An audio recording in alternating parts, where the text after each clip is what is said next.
What up? It's Trent Out Loud, and I'm back with another episode.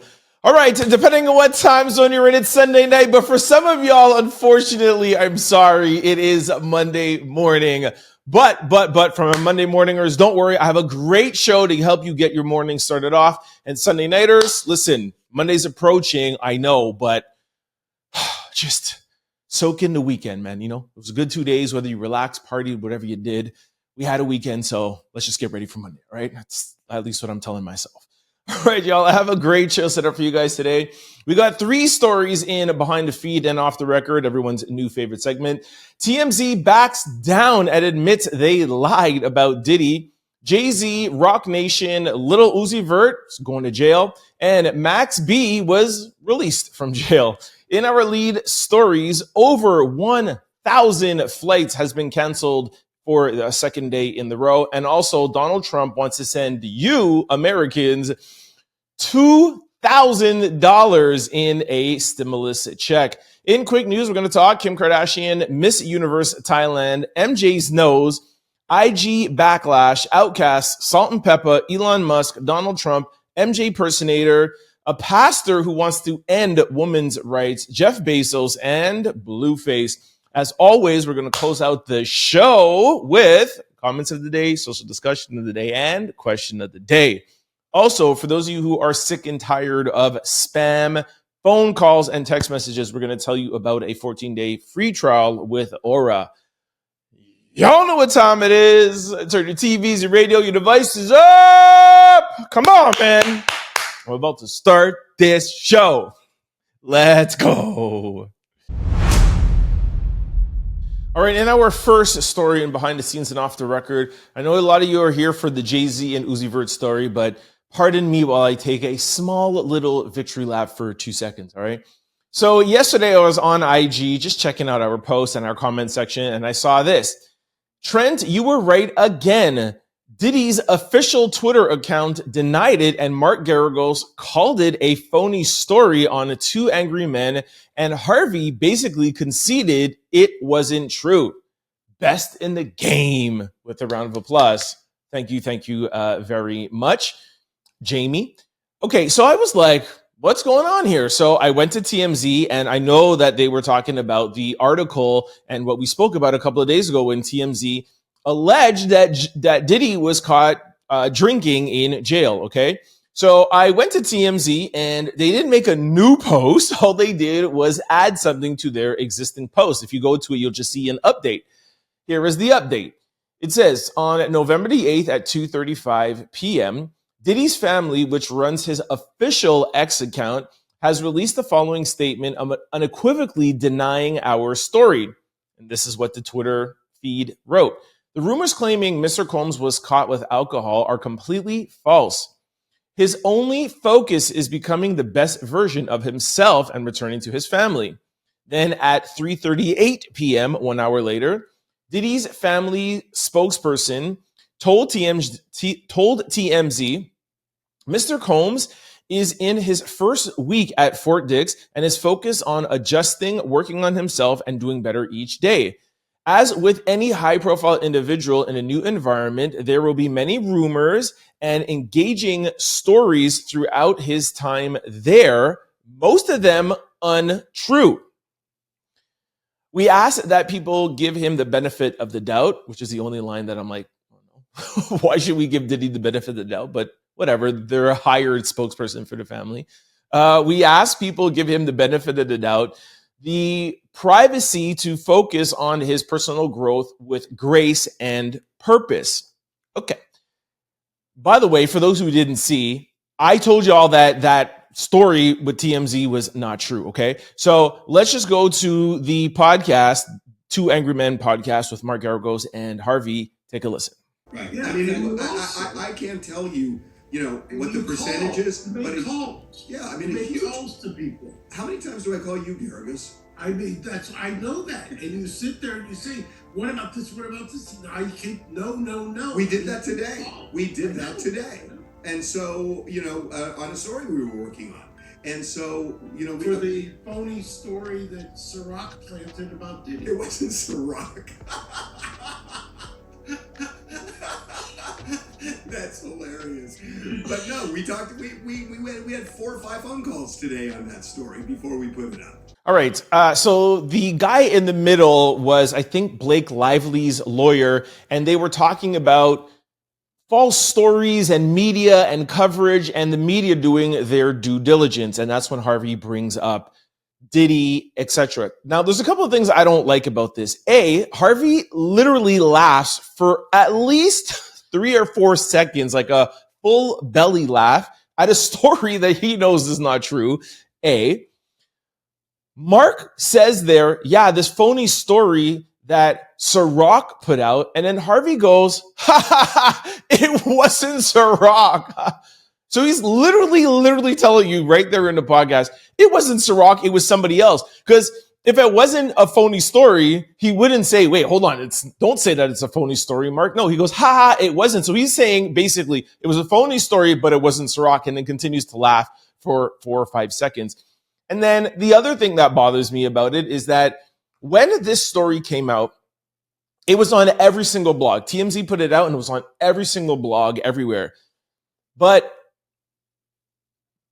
obviously, yes, with my sources, I knew that the story wasn't true. But I also said when I read it to you guys, I'm like, you can see from how they wrote the story that it's not true and they don't have any confirmation about it. And what I don't like, just forget the Diddy thing. I don't like that the accusation was huge and everywhere, but the retraction, it's not even its own post.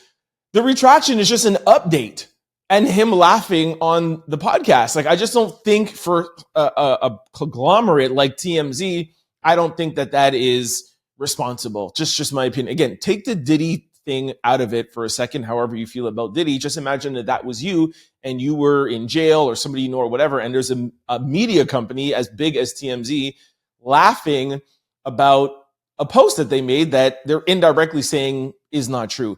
Now, for those who didn't see the post, they say that a source told them inside of in Fort Dix, a source told them. They also said that he was going to be moved to another section, but then they decided not to move. And then it ends off by saying, we called Fort Dix and nobody was able to confirm this story. So without me even having my sources to go back to say or give me some insight on what's going on here, I said to you guys, forget about sources. You could just tell by reading the English language that TMZ knows that this is a gray story. And now you have TMZ, you have Harvey confirming it, saying we were on the phone calling around 3 or 4 people. Ha ha ha, wasn't Ciroc, right? So anyways, look, thank you for whoever wants to give me credit for, letting you guys know that it was not a true story, being one of the first to break these things to you.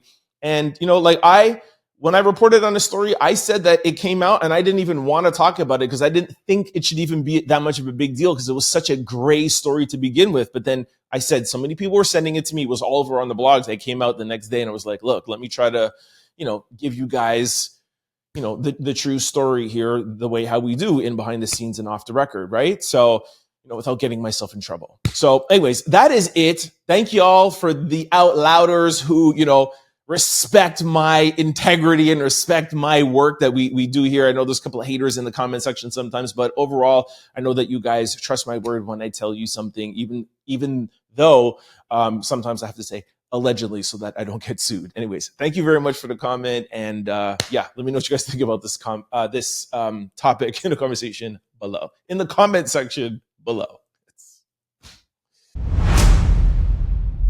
All right, in our second story behind the feed and off the record, Lil Uzi Vert and Roc Nation sued by former assistant for alleged harassment and labor violations. Also, there's another headline that's a little bit more juicier.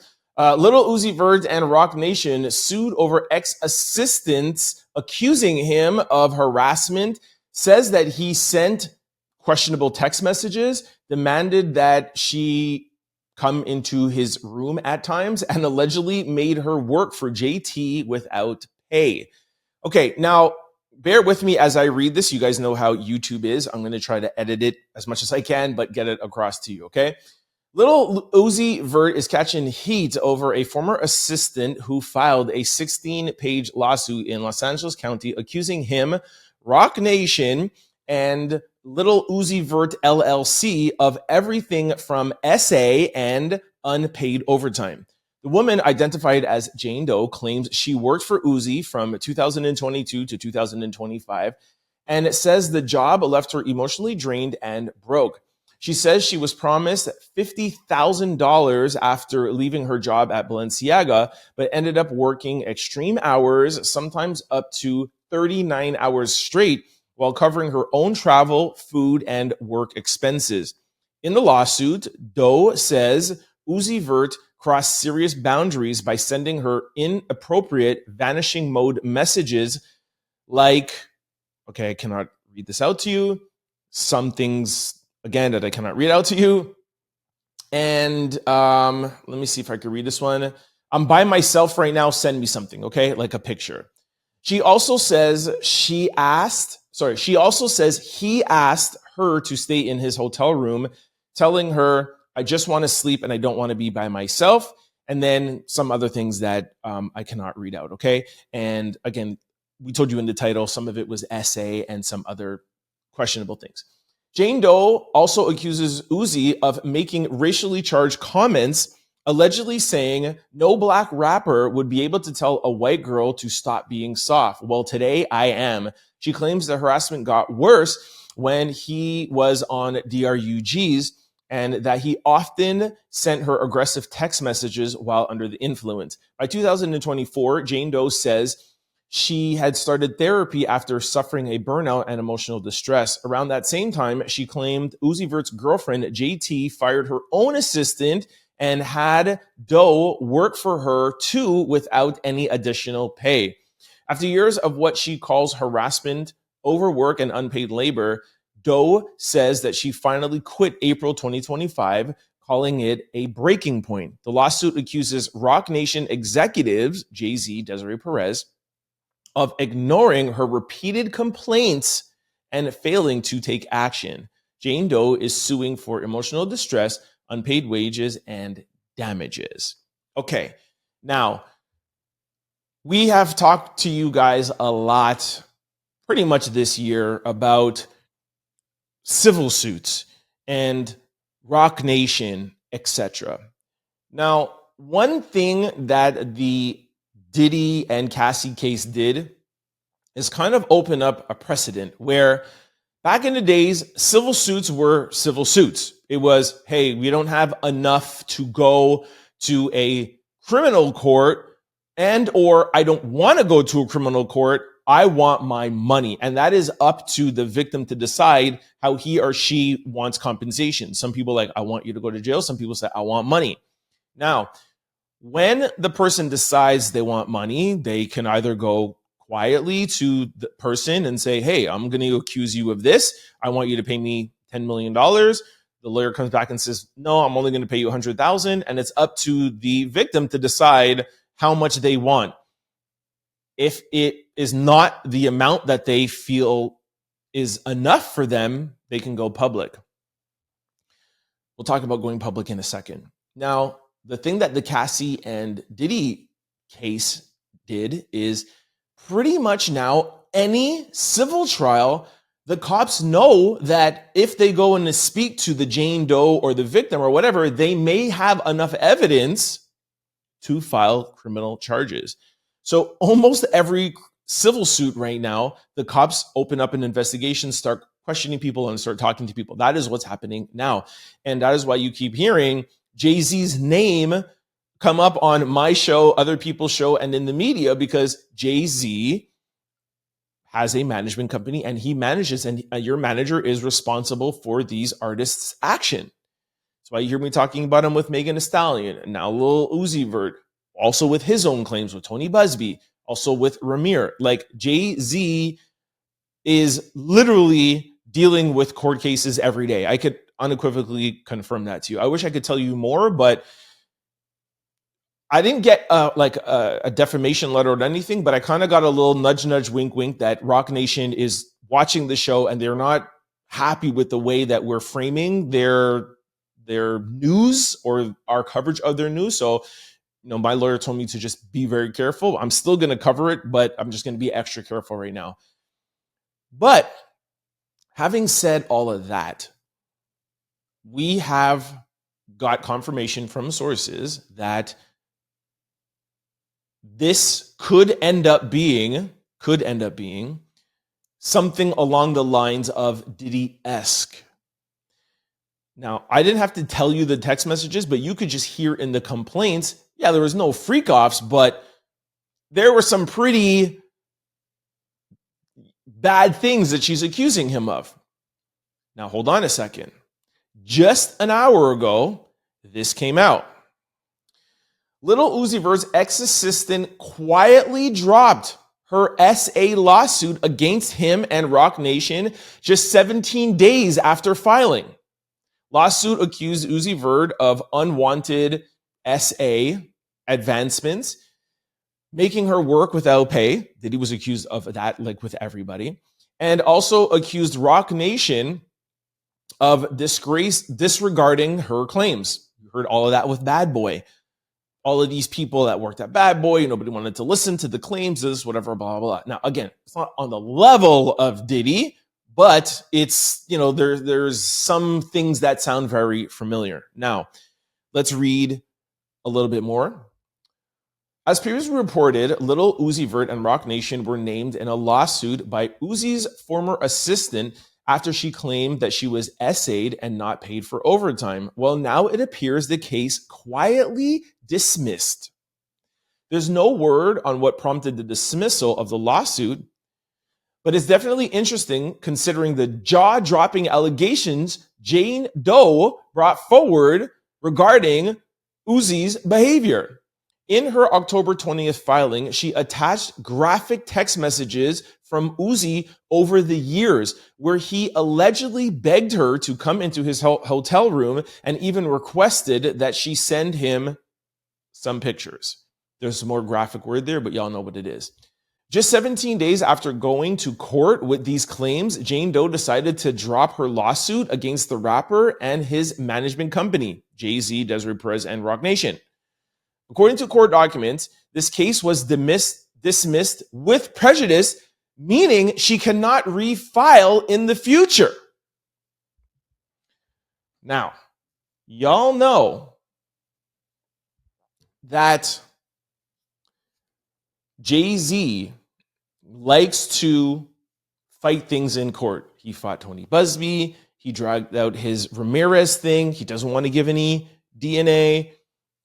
Desiree Perez is countersuing her daughter, countersuing Jane Doe, etc., etc. I say so much, I'm like, I don't know why he wants to keep his name in court so much. Even when he wins, he keeps going. But who am I to tell Jay-Z what to do? This one just dismissed, just quiet. And the reason why is because feds, police, etc., not going to say who or what branch of government, got a hold, saw these text messages.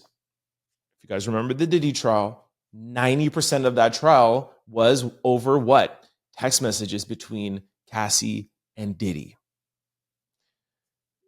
Diddy paid Cassie within 24 hours. Everything blew up after that. This was 17 days. The reason why we even know about it is because Roc Nation, Uzi decided, this is not going to be a big thing. We're not going to pay you anything. Jane Doe, nobody knows you, whatever. It's come up, it's creeped up, and now they've paid it off. Let's see if the powers that be, I'm not naming any names, the powers that be, let's see if they could cool off the investigation. If they cannot, things will not be looking very good for Roc Nation, Jay-Z, and Uzi Vert. Let me know what you guys think in the comment section below. All right, in our third story behind the feed and off the record, Max B has officially been released from prison.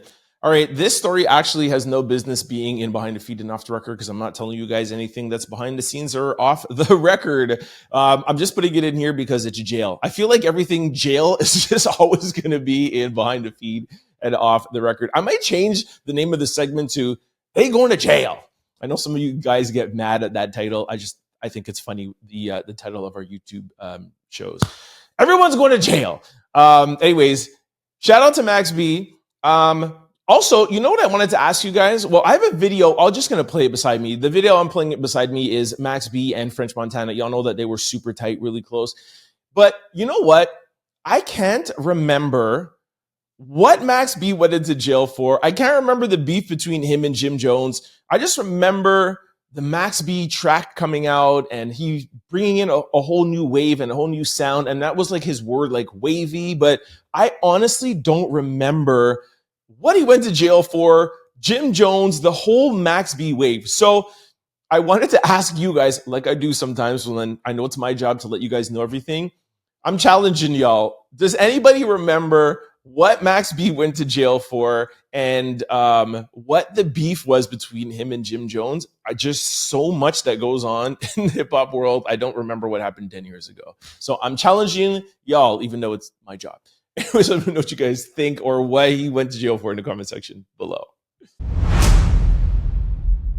All right, our first lead story. U.S. airlines cancel over 1,000 flights for the second day in a row due to the ongoing government shutdown. For the second day in a row, amid an ongoing government shutdown, U.S. airlines have canceled more than 1,000 flights. On Wednesday, November the 5th, Transportation Secretary Sean Duffy announced that 40 high-volume airports would have their air traffic controllers cut by 10% to relieve pressure during an ongoing government shutdown. Today, Saturday, well, that's yesterday, Saturday, November the 8th, marked the 38th day. Duffy said the cuts would help with shortages on air traffic controllers. Due to the shutdown, controllers have been working long hours without pay. As previously shared on Thursday, November the 6th, Nick Daniels, the president of Air Traffic Controller Association, a union, spoke with CNN. Daniels said controllers are calling out of work, working second jobs, and ultimately resigning. As of 3:30 p.m. Saturday, November the 8th, 1,048 flights were already canceled nationwide, with over 4,000 flights delayed. This eclipsed the 1,024 cancellations listed on Friday, November the 7th. During an interview with ABC News Live on Friday, Duffy says if the shutdown continues, there will be more air traffic reduction because it means we'll have less controllers coming into work. Okay, I just wanted to give you guys a highlight. You know that we have been keeping up with this story. Sorry, not a highlight, an update. There are people, pundits, that have said that with the delays with air traffic controllers and this affecting the pockets of the billionaire airlines, that this would be the reason why both sides would come together and end the shutdown, which is unfortunate because the people not getting SNAP benefits, EBT benefits, and the people who need government more than anything, that alone should be the reason, but unfortunately it's not. And of course, as you know, when you hit these major corporations in their pockets, the billionaires start to complain.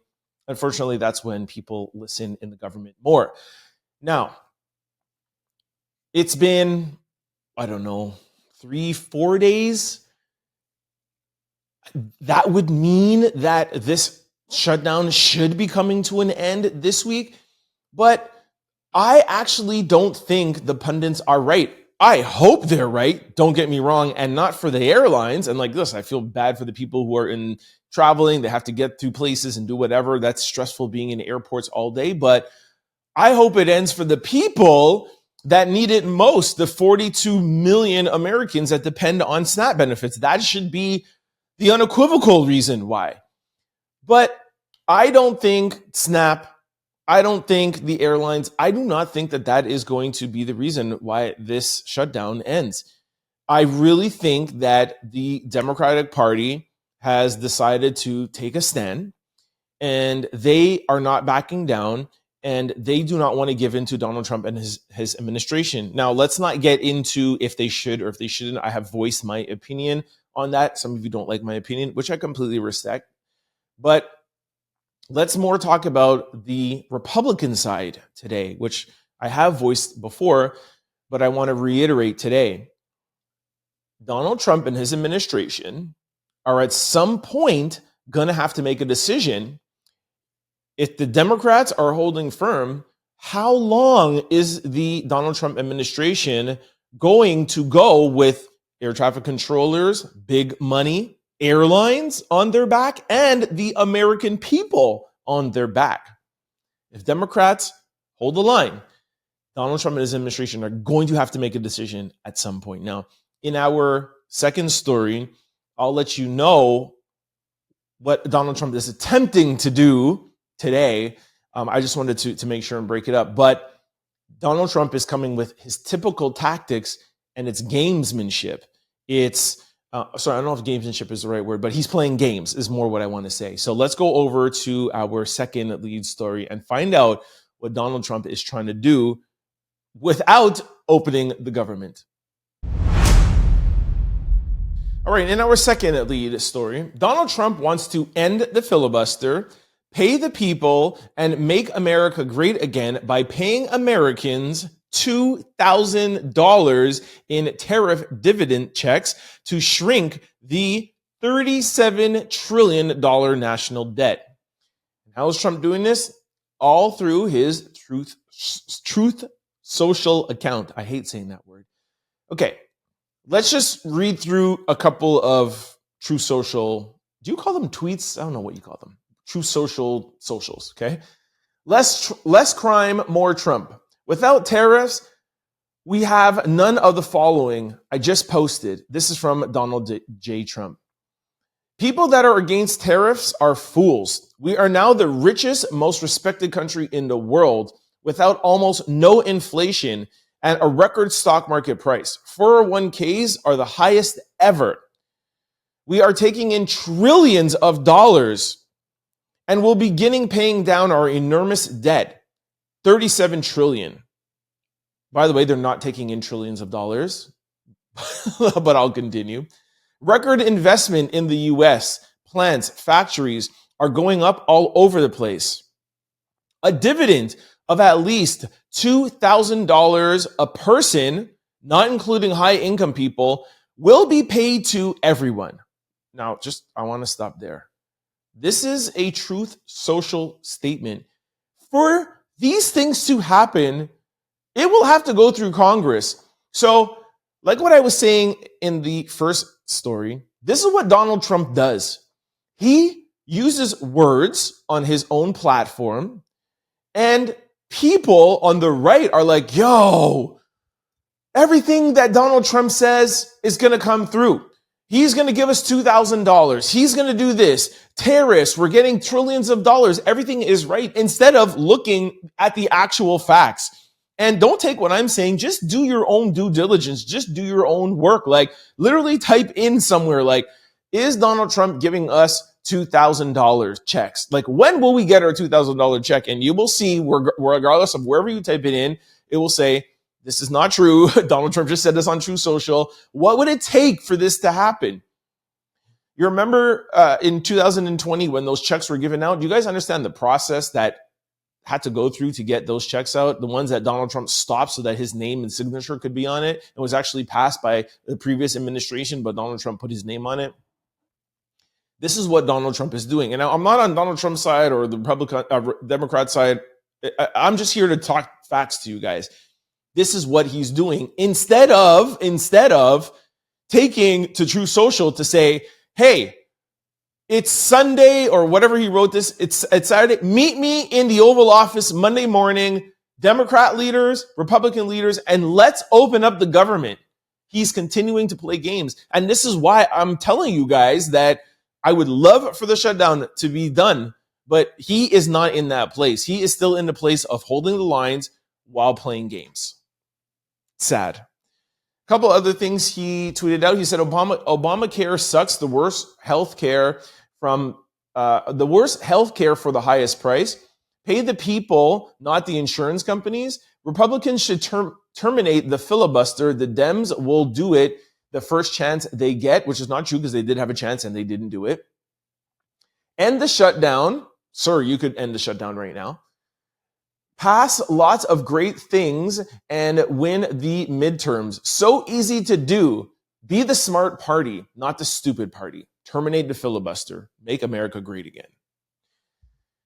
Now, you guys know my stance on filibuster. We talked about this last week. I like the filibuster, regardless of what side of the aisle you're on. Requiring 60 votes instead of 31 means what? It means that both parties have to work hand in hand. You can't pass anything through the Senate without getting 60 votes.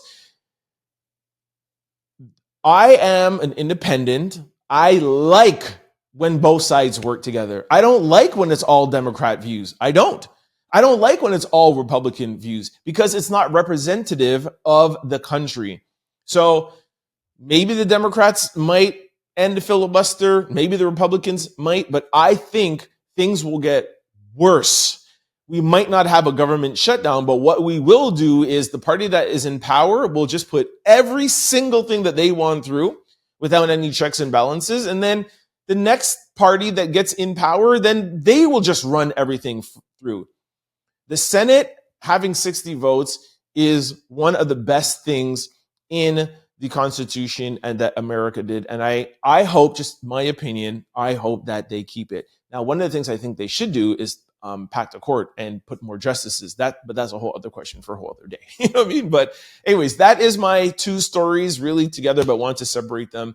Let me know what you think about the airlines. Do you think the airlines will be the reason that this government shutdown ends? And also, what do you think about Trump doing presidential work on True Social and literally putting out things that are not even in the process of getting done, that it's not even on the Senate floor, like, hey, let's, this tariff money, let's give out $2,000. Has that been passed in any Senate floor? Has that even been presented as a bill? Donald Trump is governing by words on True Social. Let me know what you guys think about that in the comment section below.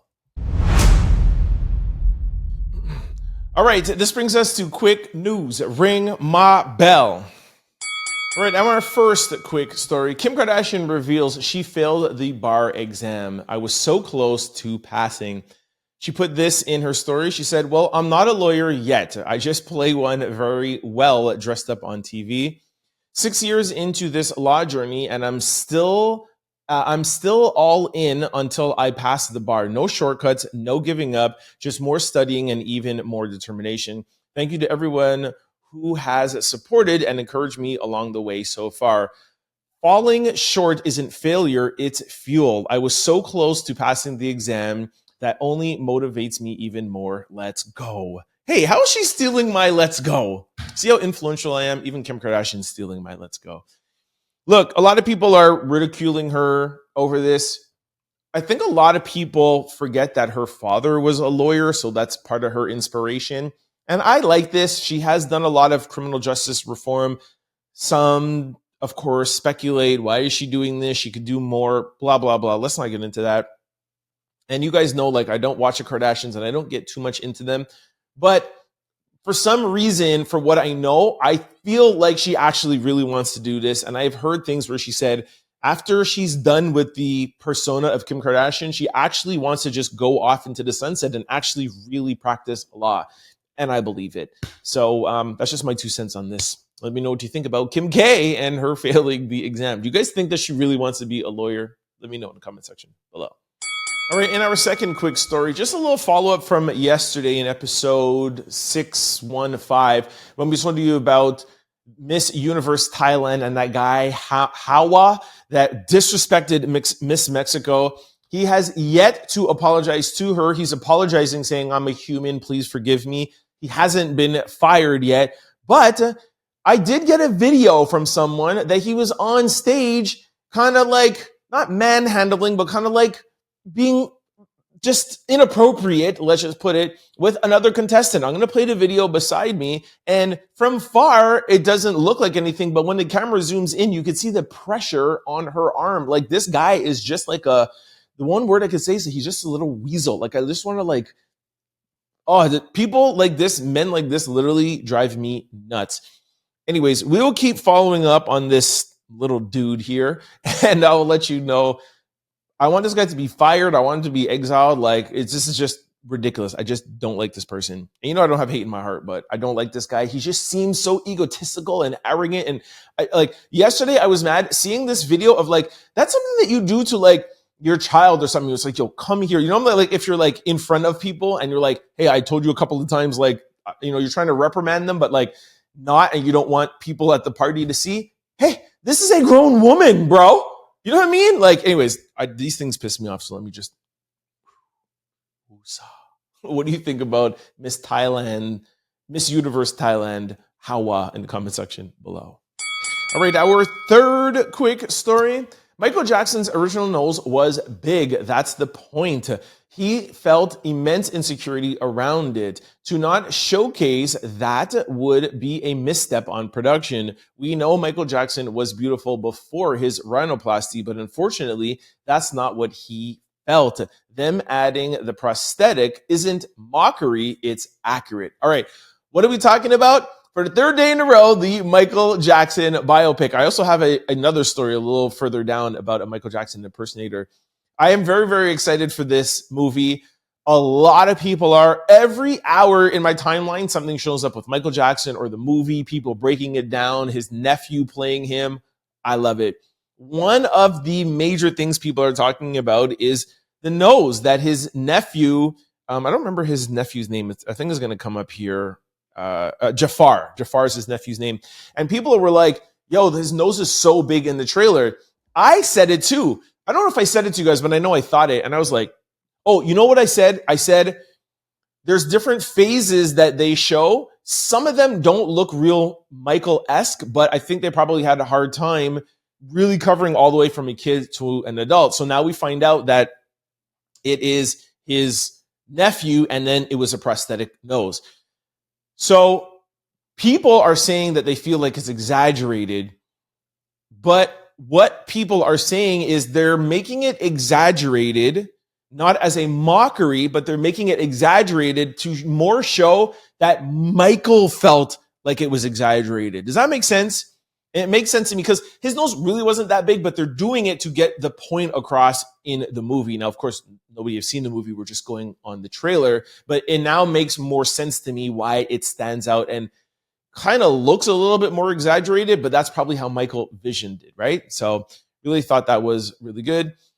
A couple other things people said is also Jafar isn't Michael, y'all laugh out loud. Like he's portraying his uncle who went through severe physical changes. There's no way to make him look identical in every stage, but they absolutely did an incredible job. Another person said, when I was growing up, I used to hear people ask why Michael Jackson messed with his nose so much. After the pics from the new movie came out and seeing how people were talking about his nose, I get it now. Some people are self-hating, really just hating black features. Okay, let's not get into the rest of that. Another person says, okay, but I knew that nose was not going to look good on screen when the behind-the-scenes photos leaked. But y'all are like, no, it's going to look a lot better during the editing process. It didn't look better than the editing process. Again, somebody saying that it looks fake. So those are just a couple of things. I'll read you one more. How was Michael Jackson able to breathe with that? Okay, see, anyways, some things are hate. I don't want to get into that. Anyways, again, like I said, have you guys seen the trailer? We told you guys yesterday that it is the most watched, I think 120 million, if I'm not mistaken, the most viewed movie trailer ever in history. And the movie ain't coming out for another 6 months. It'll be April 2026. I don't know if this is the marketing machine working or literally just people driving the algorithm. Am I the only one? Let me know. Are you guys excited about the Michael Jackson biopic in the comment section below? All right, our fourth quick story. Instagram is facing backlash after its latest update reportedly shadow banned news and meme pages, limiting posts about crisis in Gaza, Congo, and Sudan. While covering it up as a move to protect creators, users say the platform is silencing independent voices and restricting awareness on global issues. Viral, important news and global issues like crises in Gaza, Congo, and Sudan are reportedly being restricted on Instagram. Creators say the platform's latest update shadow banned news and meme pages under the guidance of protecting creators. While many understand the importance of protecting creator content, they're questioning where Instagram draws the line between protection and censorship, especially when it limits awareness on real world issues. Okay, content creators who watch my show, please weigh in, like DM me, comment. I really need to know. This happened to me Friday. If I'm not mistaken, it was either Friday or Saturday. As you guys know, I've been making a valiant effort to post more on the Trend Out Loud show. All the stories that we talk about, I tell you guys every show.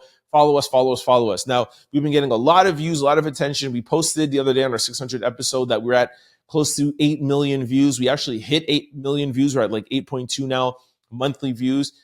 Very active. Friday, I went to post something.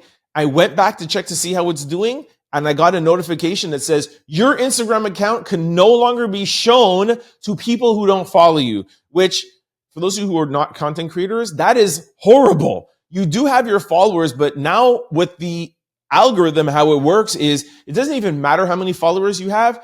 Your content shown to people who don't follow you because the algorithm works. Just they show people what Instagram thinks they want to see. So it's not even about who you follow anymore, which is the reason why we could hit 8 million people and only have 70,000 followers. So if it's only shown to your followers, it's horrible. So I went to find out why. I clicked, and they said, you have content here that is not yours, and we need to protect content creators. And then they start showing you and giving you examples. And what you are supposed to do as a content creator, if you're using a clip from somebody, is you give them credit. So if I take a clip from TMZ, you take TMZ, and then you put at the bottom, you put like the film emoji or whatever, you say credit to TMZ. That normally is enough. But for some videos, like ICE arresting people on the street or whatever, sometimes you don't know the content, so you cannot say where it's from. There's news pages and meme pages, hundreds of thousands of them on Instagram, and now all of a sudden they're taken down. A lot of the videos that Instagram told me that I needed to take off to get my Instagram back in good graces and to be back showing to more people were over 10 ICE videos of arresting like moms or this or whatever, blah, blah. You know, those egregious videos? Those are the ones that Instagram wanted me to take down. What does that tell you? And y'all know Meta, Mark Zuckerberg, really close with Donald Trump at his inauguration, giving him money, the settlement and all of that stuff. I'm not saying anything, but I'm just saying the violations were mostly ICE videos that I had to take down. So I did get the account back in good standing because I deleted all of them, and it's okay. It could be shown to everybody now. But since that happened, that's what shadow banning is. I feel like I've been shadow banned because now when I post, it doesn't go as far, I don't think, as it would have. Our reach and our views are a lot lower than they were before this. Y'all let me know what you think in the comment section below. All right, our fifth quick story. Outkast has been inducted into the Rock and Roll Hall of Fame. Andre 3000 and Big Boy have been inducted into the Rock and Roll Hall of Fame after a legendary career as one of the most iconic duos in music history. All right, this was Saturday night, if I'm not mistaken. Not going to play the video for you. It's all over social media. I'm sure most of you have seen it already. My favorite part is when Andre 3 Stacks got up there and he referenced Jack in the crowd. And he's like, yo, Jack was just talking about small rooms. And we started, and like he stopped himself and he was starting to cry. And he just brought himself back to the days when he was rhyming in the studio, in his basement, in small rooms, to now being on the stage, being inducted into the Rock and Roll Hall of Fame. Like, now he didn't say all of that. He just said, yeah, Jack, small rooms, held back his tears and he said, yeah, small rooms creates amazing things, you know? But you could just tell the flashbacks that he was going through. So I love those moments. I love that. I always tell you guys, it's not what I take this from Kobe Bryant. It's not about the destination. It's always about the journey. It's not about the money he has. He doesn't care in that moment. He doesn't care about the house, the car, the anything. He remembers the struggle and the journey, the good and the bad to make it to that stage. It's always about the journey. Salute to 3 Stacks and Big Boy, Outkast. All right, following up with our 6th quick story, one of my favorite groups, girl groups of all times. We're still fighting for our masters. The industry still doesn't want to play fair. Cheryl James from Salt-N-Pepa, push it real good. Dun, dun, dun, dun, dun, dun, dun, dun. Yo, that's how far my hip hop goes back. All right, always respect the pioneers. Salt-N-Pepa just got inducted into the Rock and Roll Hall of Fame and spoke on not receiving their masters after all these years. So, first of all, shout out to Salt-N-Pepa. Look, this has always been an issue in the music industry. That's one of the reasons why I left the music industry.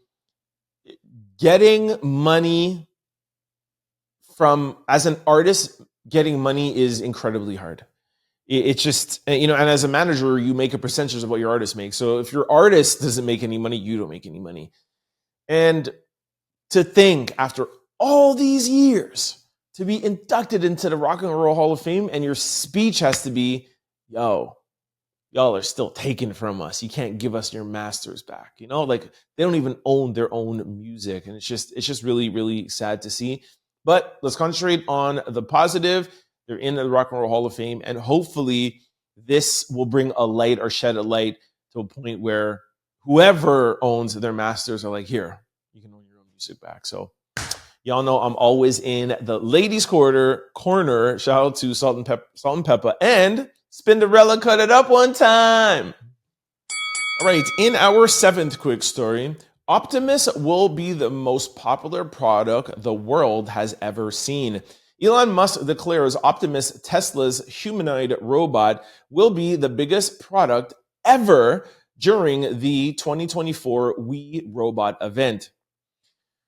He envisions everyone on Earth, 8 billion people, wanting an Optimus companion for tasks like babysitting, mowing the lawns, and grocery shopping. Optimus, unveiled in 2021, now folds t-shirts and serve drinks, with products scaling to 500,000 units in 2027. Musk projects a $20,000 to $30,000 price tag, potentially creating 20 to 30 billion robots worldwide and eliminating poverty through universal income. Okay, that he just said a lot there.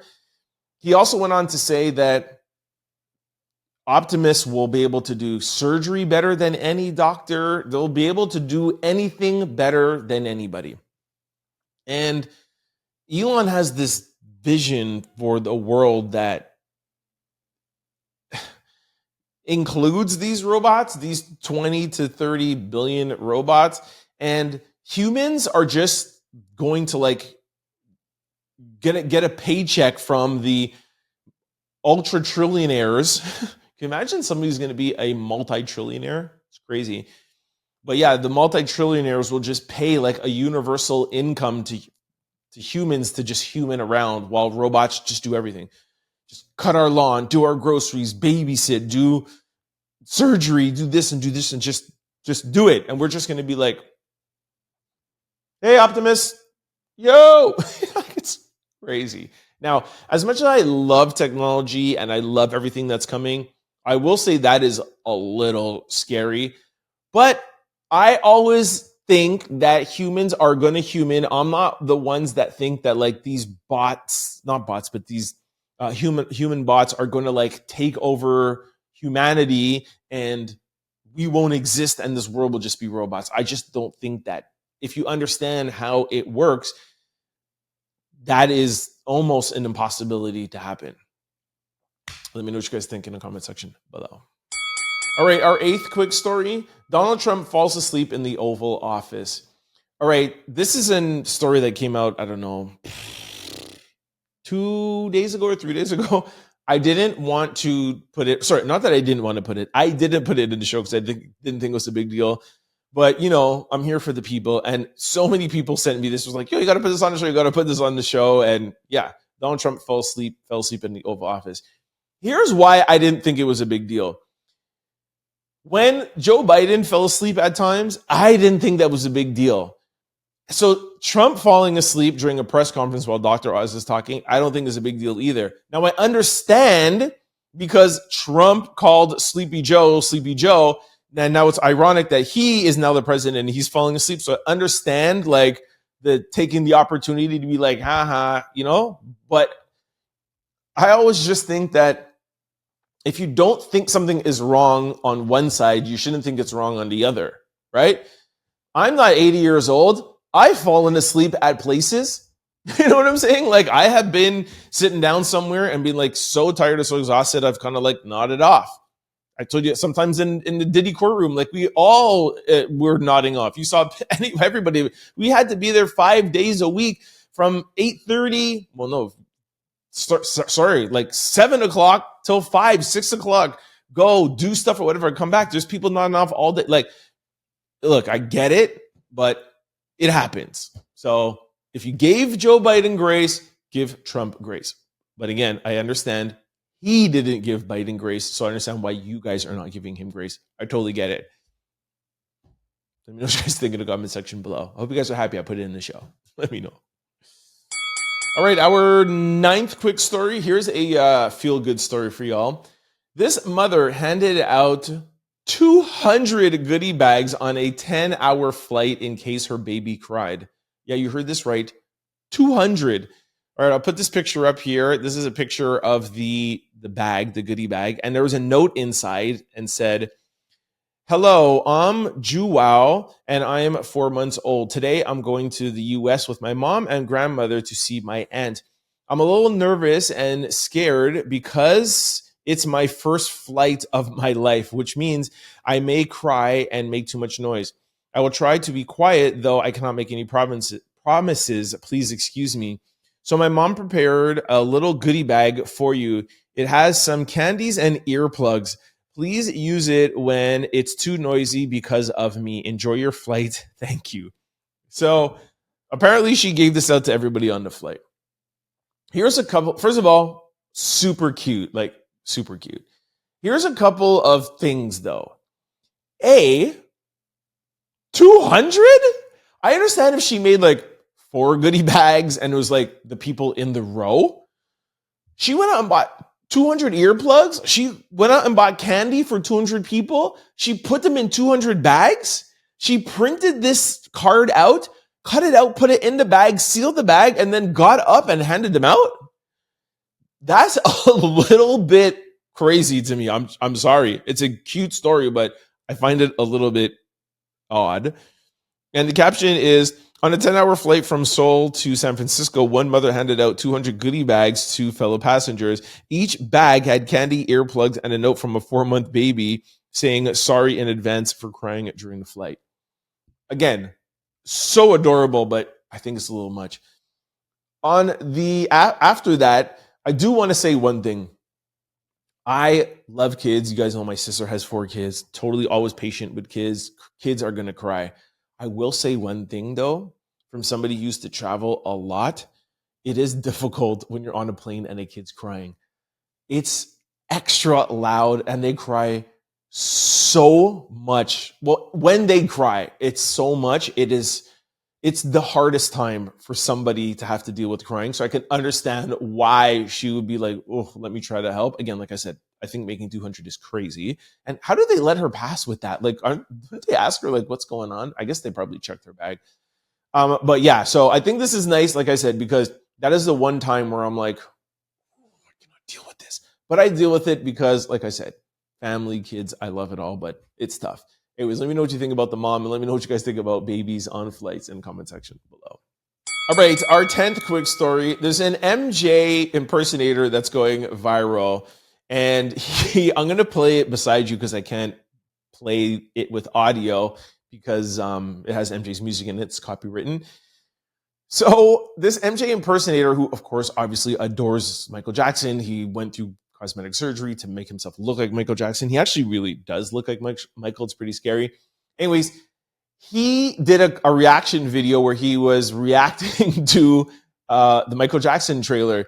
And he didn't say anything, but the look on his face, and he was like, and like you could tell, like he looked stressed a little bit, but he didn't say anything. Anyways, it went viral. And then the next day he came out and he literally was like, did I miss something? I didn't say anything. Why are people bashing me? Somebody else said it, but he used it as a thing. So then he came out, he's like, yo, I didn't say anything, but bruh, you didn't have to say anything. The look on your face said everything. Like it spoke louder than words. You could tell that you were totally stressed. People are like, he's mad that he didn't get the role because he like lives and breathes Michael Jackson. But I thought it was nice the fact that Jafar, his nephew, is playing him. You can never. Sorry, I don't want to say that. Sorry. Not that you can never. It's going to be harder to judge the performance knowing it's his nephew, knowing it was kept in the family, than it being somebody like this impersonator. You'd be like, why'd you pick him? Why'd you pick him? He did a horrible job. It's kind of hard to say his nephew did a horrible job, which I thought was smart of them.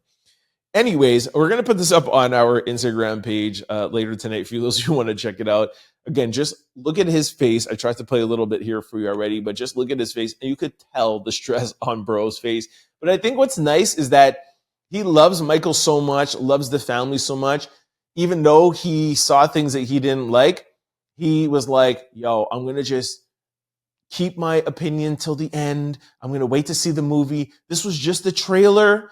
We only got 1 minute. I'm going to reserve my opinion. And I think that there's beauty in that your idol and the person you admire, you are choosing not to bash them online and drag them, like how some people are dragging them about the nose and all of that stuff. So I thought that was the silver lining in this. I thought it was beautiful.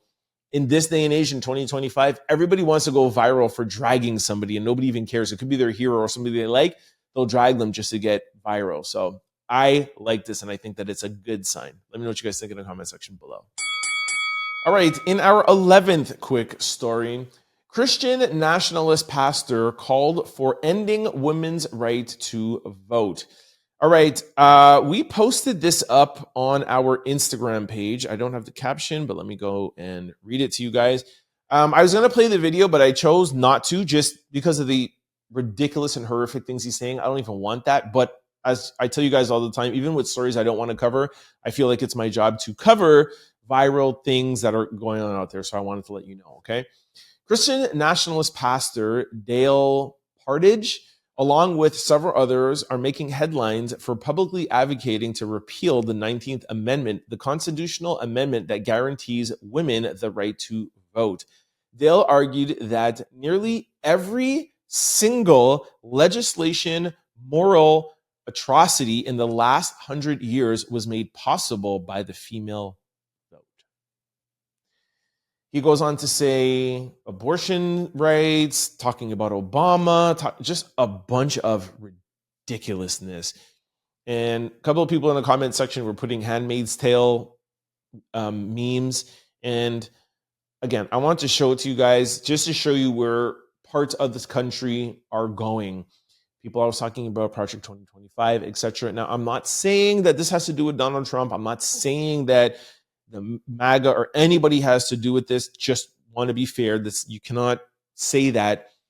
But what I do want to say is that I think the administration or the MAGA movement, let's say, I think that is allowed people like Dale to become more comfortable to say things like this. Now, will it happen? I hope it doesn't. Women's rights, Black rights, etc., etc. Once starts going down the hill, they all start going down the hill. I've heard that the Supreme Court is going to look at same-sex marriages, and that might be taken off the table. And like I said, when that takes taken off the table, what about social justice reform, etc., etc.? Sorry, Civil Rights Act, maybe that could be looked at, Women's Rights Act. And I just feel like Steve Bannons of the world, you know who I'm talking about. So don't want to put any more attention to this, but just, again, like I said, just giving light to some of the things that we're seeing. It's crazy that there's people that are literally setting up a camera and saying these things, and it's on social media and it's getting views. 10 years ago, this would be a catastrophe. Like, this guy all the stuff would be removed. This guy would be canceled and wouldn't be able to exist. And now this is like put out there and it's a conversation. It's scary times, man. Let me know what you guys think in the comment section below. All right, in our 12th, I also try to do hands, like I have 12 hands, 12 fingers. In our 12th quick story, cops called to Jeff Bezos' mansion over Kris Jenner's birthday party. Kris Jenner's 70th birthday party was so wild, it had the neighbors calling the police, because TMZ has learned that cops were called to Jeff Bezos' mansion after multiple noise complaints from her star-studded party. Okay, this is really not really a big deal, but why I wanted to put it in here is it makes me feel like I'm happy to know that even a billionaire has to go through this. Now, I've told you guys that I literally have at least 4 or 5 like big parties at my house, whether it's somebody's birthday, New Year's, or whatever. And any summer party I have, I try to talk to my neighbors. Please don't call the cops. Please don't call the cops. This year, I actually went out and I made a flyer and I literally put them in like doors. Like, look, we're Jamaican. We're going to be playing music, like whatever. Like, please, like, just give me one night. Every single party in the summer, they call the cops. Even some of my New Year's parties that are inside the house with the doors closed, there was one time the cops came, but when I DJ, I really play my music loud, but I'm like, it's in, like, I think because somebody was like opening the door, opening the window or whatever. But it makes me feel good to know that a multi-billionaire like Jeff Bezos, even he pisses off his neighbors and gets the cops called on him and shutting down the party. I feel good. I feel good. It's so much so now that we don't end the parties until the cops come. It's like, yo, what time is it over? I'm like, oh, when the cops come. And then we don't end it. We just go back, just go into the house. That's it. Let me know if this happens to you in the comment section below. All right, our 13th quick story. Blueface spotted behind the scenes with alleged side chick and Hazel E at his music video shoot. Okay, first of all, you have to have a girlfriend to have a side chick, and Jaden Alexis is not his girlfriend, and we definitely know now Krishan Rock is not his girlfriend because they both call the cops on each other, and they're both being investigated on each other. So this is not his side chick. This is just a chick, and so is Hazel E. Now, one thing I will say, I'll give Blueface credit. Since he's been out, he has been actively working. Now, some people don't like him on social media. Some people want to drag him. They feel like it's ghetto content or whatever. But it's content. Some people get out of jail and they're like, yo, they take a beat, they take a second. He's been out here. He's working. And we literally talked about Blueface almost every day since he's been out. So, you know, TMZ caught them in the club, you know, dancing, whatever, blah, blah. We reported on that. And now you see they're recording a video. People are going to want to listen to the song. So this is marketing. Good on him. But these media outlets got to stop calling these girls to side chick because Blueface ain't got no girl. Let me know what you guys think in the comment section below. All right, y'all. This brings us to everyone's favorite segment, comments and social discussion of the day. But of course, before that, we have some very important questions for you. Is your computer and or laptop and or cell phone vulnerable to data breaches? Hold on, everybody all together. Yes, they are, okay? And especially they are if you are not using Aura, the all-in-one digital security platform. Go to my sponsor below, aura.com/trendoutloud to get your 14-day free trial to see if any of your data has already been exposed, all right? If you guys are wondering how scammers get your cell phone number or why your inbox is filled with spam, here is why. There are companies called data brokers, and they sell your data legally. They do it without your consent, and they make billions of dollars selling it to marketers, scammers, and even stalkers. Now, when you buy something online, when you enter your information online, it gets put in the background, and these companies sell it, and it's supposed to be sold to marketers so that they know what Trent likes, they know what this, he knows what he buys, whatever, so that we can send you ads. It all works with the algorithm. The problem is that during that selling process, there's some what we call bad actors, and they get your information, and that's how come you end up with people calling you who you don't want calling you, people texting you links in your emails and all of that stuff. This is what Aura can help get offline for you. There's ways you could do it yourself, but there's never a way to do it cleanly and as perfectly as an app, okay? That is why I recommend today's sponsor, Aura, to my friends, family, and out louders. Here's the part. Aura takes care of the hard part for you automatically. You don't got to do it. They automatically remove your information off of these sites, and they can keep it off. Aura is an all-in-one digital security platform. You may already have a digital security tool, but not having Aura is like locking your front door and keeping your back door and window open. With Aura, you get alerts if any of your personal information is found on the dark web, real-time fraud alerts if your credit card, banking, social information is ever found on the dark web, a secure VPN, antivirus, password manager, and they have US-based around-the-clock customer service. In the event that anything should go wrong, Aura also offers a $5 million identity theft insurance protection package. You are covered 360. Gone are the days where you can email somewhere and be like, hey, can you erase my information? Can you delete my information? You do so much stuff on the internet, it's impossible for you to take down and get your information off of these sites, especially before they're sold to marketers and bad actors. Aura is offering a free 14-day trial just to show you what they could do, show you the information that is out there. Click the link below, QR code beside me. There has nobody that I know has ever clicked the link and signed up and not have some other information taken off. You can do it for free today, okay? Now, let's go to comments. I'm excited to get to social discussion, but take your time, Trent. Comments, hold on, I have comments. This is the first comment I got from my DM that I wanted to show you guys. This is from Neff. Hope I'm pronouncing your name right. Neff said, hey, Trent, I have been an avid listener for about a year. I save your podcast to listen on my ride to work, although recently found your video cast super entertaining. At the end of every show, I always tell you guys, if you want to listen on podcast platforms, go ahead and listen, but really you got to come over on YouTube and watch the video.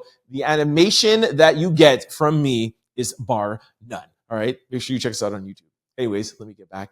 She said, I relate on so many levels. My firstborn has dyslexia, which I have. My mom is from Mandeville, where my mom is from. Shout out to Manchester. Born and raised in Toronto, where you have spent much time. Used to live in Toronto. Love how proud you are of your Jamaican heritage. You are neutral in every aspect, but your honesty shines through. You are a proud Black man, lover of Black women, and a true feminist. Your family must be so proud. I really, really, really love that comment, man. Like, thank you for saying I'm neutral. Thank you for seeing the honesty that's coming through. And honestly, thank you for seeing the feminist in me. I've never called myself that. A lot of women do. I reserve that for you guys to judge. But I feel like as a man in 2025, more men need to be feminists. And I am proud to get that title, although I don't give that title myself. I love being dubbed that title. And I just love it. I love that you see me being a proud Black man, and you could tell how much I love Black women. My mom is a Black woman, my sister is a Black woman, and my niece is a Black woman. I say that all the time whenever I talk about Charlie Kirk or whatever. I love all races, but of course, as a Black man being raised by a Black woman, y'all hold a special place in my heart, all right? So thank you for that comment. All right, now we are going to go to YouTube. I don't have a super chat today. Boo-hoo. A super thanks. But still going to go and get a random one, like I promised that I always will. Make sure that we're playing fair over here. So yeah, we do newest, and we go here, and we're just going to show you guys random. We're going to scroll down and then stop right here. This one looks like it's small. Hold on. Oh, it's small, but to the point. Agree, LeBron needs to retire. Always on the injured list. Yeah, I totally agree with you, man. Again, like I said, this is a little joke that I have here. Like, I act like a LeBron hater. I actually really do love him. I think he's a great person, a great father, a great activist. Just on the court, I like Kobe and Jordan. Those are my guys. I don't want him to win any more championships or accolades. So it's just a little competition thing.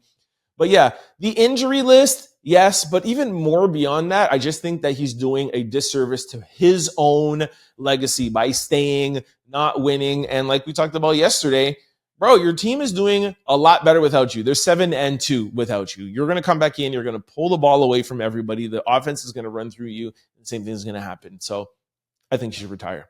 Thank you very much for your comment. All right, let's get now to social discussion because this is literally blowing up online. Okay, somebody tweeted this out and said, 9 to 5 can't bag a girl like this. Then the blogs picked it up and says, a tweet is going viral stating, you can't work a 9 to 5 and bag a woman like this. What are your thoughts? Okay. First of all, hold on. I don't know if I should read the... Okay. First of all, I want to tell you my thoughts before I go into reading. There's so many things I don't like about this. I'm going to try to make it quick because I know it could be long-winded. Give me grace. Let's look at the picture first. What is a woman like this? Can you tell me, please? She has on a dress from Fashion Nova that's probably like $20. There's nothing on this dress that says anything. What is a woman like this? This is my question. Like, she has an iPhone 16. It's not even an iPhone 17. Like, okay, she's pretty. She's not pretty, but she's not like, oh my gosh. Like, all right, her hair's done. Okay. Jewelry is not saying anything. Her purse is cut off. You don't know if it's real, fake, or whatever. That watch, oh no, her nails are done. Like, what in this picture makes this a woman like this? Like, what puts her on this upper echelon that somebody that works a 9 to 5 can't reach? I just want to know what. It's not even to say like a background, like she's in a big, huge house. She's in an elevator. She could live in a 1-bedroom. Like, what about her puts her in this echelon that's unobtainable? First thing. Second thing, I despise, especially men, who look at a woman. Now let's play devil's advocate, and let's just say this is a higher end woman. Let's say this dress is $2,000. Let's say she's in a league of her own, and let's say, what makes you think that a woman that has these things automatically will only be with a man who's a millionaire? What tells you that? You don't know if she made all of this money and she is spending all of this money on herself. You don't know that. You can't look at that, a woman like that, and judge that. You don't know. Like, you're judging and saying a woman like this, she must be a gold digger. She must have gotten paid off. A man must have paid and got her all these things. Again, like I said, play devil's advocate. Assume that everything she has on is, pretend that's a Birkin. Pretend everything is $500,000. Why can't it be a woman who, in the U.S. right now, if I'm not mistaken, women are the ones who are getting the most degrees, opening the most companies, etc. How can't be she's an independent woman and she's looking for any guy that wants to love her, that she wants to love back? It drives me nuts. Now, third of all, let's look at things from the other side. Let's say this is a woman that likes to be with a man that has money that could buy her some of these things. Is that bad? I'm asking seriously, like, is that a bad thing? And the answer to the question is yes. I think a man that is working, I know that a man that is working a 9 to 5 can get a woman like this. I'm going to stereotype here for a second, but from my experience, typically, there's some that are just, forget it. They only want to be with somebody who's a multimillionaire. from my experience, women in general are attracted to a man who is ambitious, who are leaders, who can provide. I want to clarify something before I get myself in trouble. There's some women who want to they want to provide and they want to be leaders. I already talked about in the second example. I'm talking about the third example. I'm talking about the women who like an alpha male, who like to be in a relationship where they are provided for, protected, etc. Okay. My point is that I'm in defense of that. I don't think that that's bad. And the women who are like that, I'm telling you right now, it's not just, oh, I want to be with a multimillionaire. It's they are attracted to leaders. They are attracted to alpha males, who I've told you guys repeatedly, I am an alpha male and I like women like this. There's different categories of women. I'm just talking about a woman like this. And I don't think that that is bad for a woman to want to be attracted to that. And a man that is working a 9-to-5 that doesn't have the multi-million dollars yet, most women that are these types of women, as long as they see a man that is not lazy, that's not sitting down playing PlayStation, that's not sitting down on the couch, and in a 9-to-5 on his way to own the place that he's working at a 9-to-5, to become a partner at the firm, or to start his own business, or to do something, and on his way, let me tell you something. A woman is going to want to be with the 9-to-5 guy who she could help, empower, support, love, and nurture, and together make money and become multimillionaires, than to just be with a guy who already has $20-30 million. I promise you. So that's my long-winded answer to say, women, if we want to go back to generalizing, women, you can get a woman with being a good person. That's just my belief. Again, there are a few that are just so far gone that it's like, no, you have to have $100 million or I can't look at you. I'm not talking about that. We're talking about stereotypically average. Women are instinctive, loving people. And if you're a good person and they're a good person, and you have an opportunity to speak to them and let them know that you're a good person, that you have aspirations and dreams and stuff, whatever. And if that aligns, it doesn't matter how she looks, bro. It doesn't matter if that's a real Birkin or a fake Birkin or whatever. Women are creatures of nurture. They are women. They can have children. They are the reason why this world exists. And if you could show them that you want to love them, that you want to work with them, you want to empower them, you want to love them, and you want them to love you, and you could build a bond, I'm telling you, 98% of all women, forget about the 2% that are far gone, 90% of all women, you can start a relationship with them, regardless if you work a 9-to-5, if you're a millionaire, or if you're whatever. Women are not as superficial as you think. There are so much more layers and so much more depth to women than most men have any clue of. And the reason why is because most men don't have the ability to see the depths because they're so shallow. And that is why you get posts like this. Let me know what you guys think in the comment section below. Sorry, when I get so caught up in stuff, I forget to tell you guys about memberships and super thanks, so I got to come back. All right, that was good, I think. I think I really made a strong point. I can't wait to see what you guys say in the comment section. Okay, before I go, I just want to remind you guys to our how to send super thanks. At the bottom of every video, there is buttons that say like, share, remix, save, etc. You might be on your phone and not see it. Scroll a little to the side, you'll see a thanks button. Hit that thanks button. That's a way to sponsor and give back to the show for those who want to. Also, when you hit that thanks button, you're able to put a comment in there. Hey, Trent, what's up? Or whatever. Tell me something. Reply to a social discussion or whatever.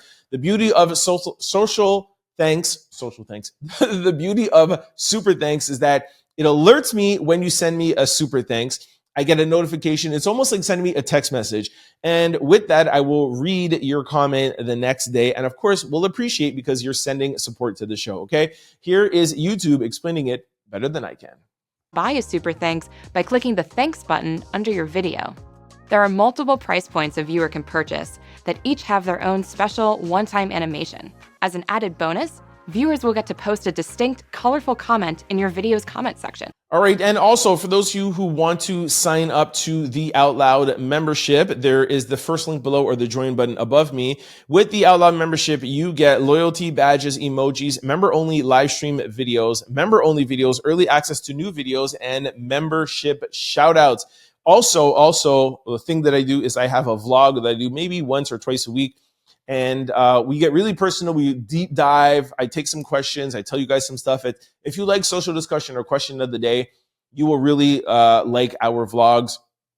It doesn't have anything to do with celebrity, politics, or nothing. It's just we talk about life over there. So sign up to Out Loud membership to have access to those vlogs. Also, when you get to the membership window, you will see Out Louder, Out Loud MVP, Proud, Family.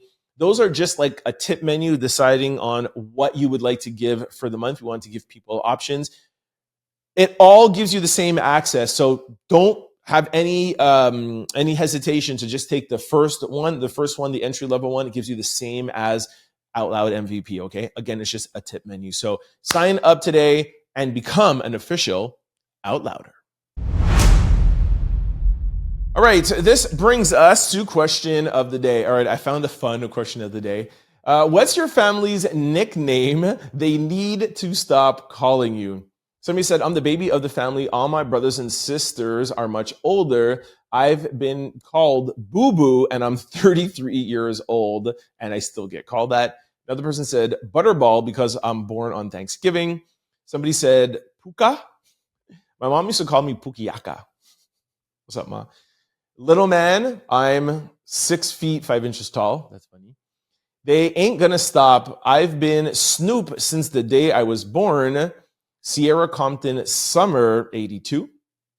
Another person said Ronnie and Peanut Head were my least favorite, and only one uncle used both. May he rest in peace. Didn't like the nickname, but I loved him.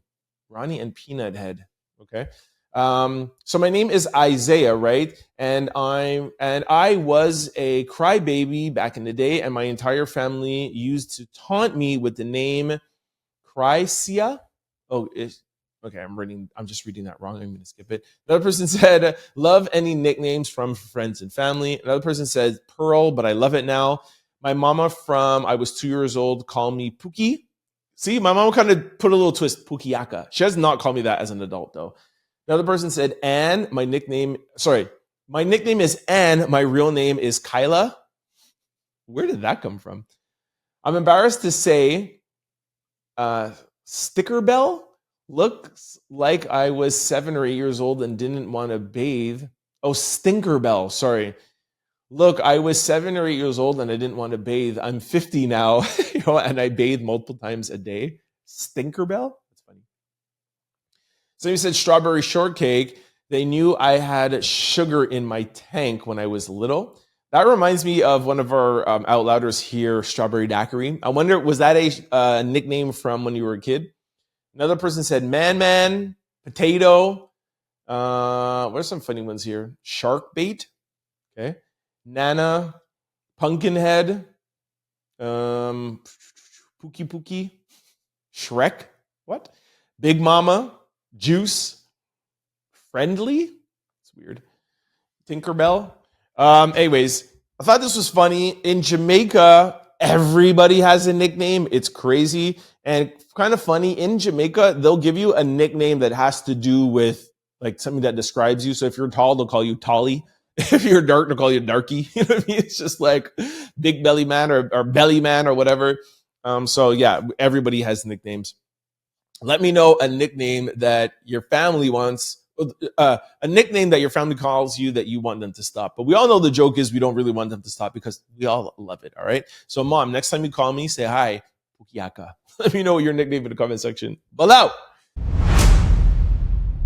All right, y'all, that is a wrap. I told y'all I will get you through your Sunday night, Monday morning. This is what I do, man. This is why y'all tune in. Come on now. You know what I do. All right, before I let you go, just want to remind you of 3 things. That's technically 6. Remind you of 3 things. Please, for those of you who want to donate and give back to the show, we are working hard here for you, all right? So if you want to give us some super thanks, we'll really appreciate it. It's at the bottom of each video. Hit that thanks button. Decide the amount that you want to give. Whatever you give is very much appreciated. Put your comment in there if you want to comment. If you don't want to comment, don't comment. If you put a comment there, we'll read it the next day. It sends me like a text and an alert. Love to get thanks. Also, for those who want to sign up, do not forget to sign up to the Out Loud membership. It's the first link below or above me. You will see posts, okay? Don't forget that it's a tip menu. Use whichever one you feel comfortable with. Lastly, the second link below or the QR code beside me, sign up for Aura. It is free, absolutely free for 14 days. Try them out, give them a shot. They'll at least remove all your stuff that's out there free of charge, okay? So do not miss out on this. Lastly, I want to just remind you guys of all the ways to keep up with the Trend Out Loud show.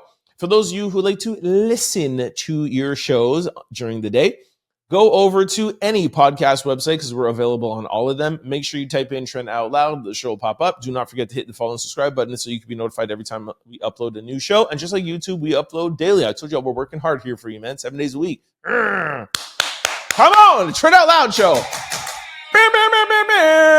Now, for those of you who are like me and like to watch your shows, I need video. Head on over to YouTube, type in Trend Out Loud. The show will pop up. I'm going to need you to do 6 things. Yes, I'm working for you. You need to work for me, okay? Hit that subscribe button, hit that like button, get the algorithming. 3, please try to comment below. You guys are my co-hosts. I do the show with you. We bring the topics. I give you my opinion, and I hand it off to you to give me your opinion back. If you guys are not talking back with me, I'm doing the show by myself, and then I look a little cray-cray out here. And I don't like to look crazy. I also have an idea for those of you who do not like commenting. I get it if you don't want to join in the conversation. No pressure. One of my favorite things to do is sit down in bed before I go to sleep and look at all the comments. And I love to see where you guys are watching from, which country, city you're watching from. This is a global show, and I really love it. I read a comment out the other day from Alex in Africa. No, not Africa. Alex in Russia. We do have a lot of people in Africa that watch too, but shout out to Russia. Who else is tuning in out there? My favorite thing to see, okay? Now, for those of you who are really enjoying the show, please try to share it with your family, friends, and loved ones because it helps in growing the channel. And like I tell you about super thanks and the memberships, we're here to grow this channel, all right? It's my job. It's what I'm out here doing for y'all, okay? So make sure you sign up. And then, like I just said, no, that's sharing. Then, yes, sign up for memberships. And 6, please use that thanks button if you would like to give back to the show. We appreciate anything that you guys want to give us. For those who want to follow me outside of the show, I'm available on all social platforms, and it's always the same handle, Trend Out Loud. I'm the most active on Instagram. And like we told you today, we might be shadow banned, but still follow us on our Instagram page, The Trend Out Loud Show on Instagram. We put all our videos, we put most of our stories up there. And what's great is that because of copyright infringements and things that we cannot play here on YouTube, we put it up on our Instagram account, although now that may have gotten us in trouble. But you'll be able to see the full videos over there. So it's a more encompassing way to enjoy the show, all right? So make sure you give us a follow, the Trend Out Loud Show on Instagram. I'll see you tomorrow. I really hope this was able to get you through your Sunday night or Monday morning. I'll see you tomorrow. Deuces. Don't forget to like, comment, and subscribe. It's your boy, Trend Out Loud. Peace! For more content, you could subscribe, download, or listen to the Trend Out Loud podcast wherever you listen to your podcast, or you could watch us on YouTube. Just search Trend Out Loud. For showtimes and updates, you could follow us on all social platforms at Trend Out Loud.